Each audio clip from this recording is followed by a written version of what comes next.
Madre, me ha regalado algo, madre. کولای شي یو څه راکړئ چې ویې خورم؟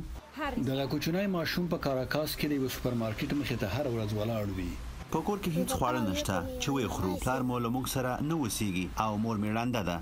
لسکلن هیروسن هر مازدیګر کور ته ځي او د هغه خوړو یوه برخه چې د ورځې په اوږدو کې ګدایي کړي وي خپلې مور ته وروړي. لایبر او هیروسن نه 2 کاله مشر دی او یو له بل سره خپلوي نه لري، خو دوی په خپلو کې یو بل ته ورور وایي. هغه هم د کور په پرتله زیات وخت په سړکونو باندې ګدایي کوي. زه تل له کوره تښتم، هلته هیڅ شی نشته چې ویې خورم او زه وږی یم. خواړه دلته ډېر قیمته دي. دلته خو لږ تر لږه کوم څوک د کلچو یو پاکټ، آش او ځینې وخت سوپ او یا شوروا راکوي. لایبر پخوا ښوونځي ته تللو.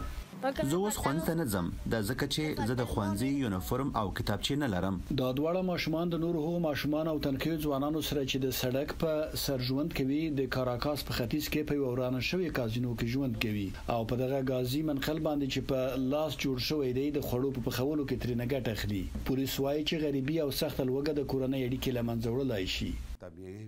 ډیره خواشینونکې ده کله چې موږ هغه بیرته خپل کور ته بیایو. د دوی مور راته وایي چې ولې دې راوستو، موږ هیڅ خواړه نه لرو. په وینزویلا کې د ماشومانو د ساتنې د څانګې کارپوهان وایي هغه ماشومان چې د خپلو میندو او پلرونو له پاملرنې پرته د سړک پر سر الویږي په راتلونکي کې په هر ډول یرغلګر اقدام لاس پورې کولی شي.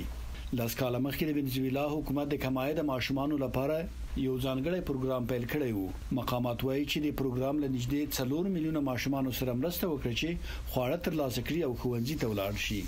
زموږ خلک په سلو کې ونوي کولی شي چې پروتین ترلاسه کړي. خو دا شمیره د کاتولیک د خیریه مؤسسې له هغه راپور سره په پوره تضاد کې ده چې په نږدې وروستیو وختونو کې خپور کړی دی.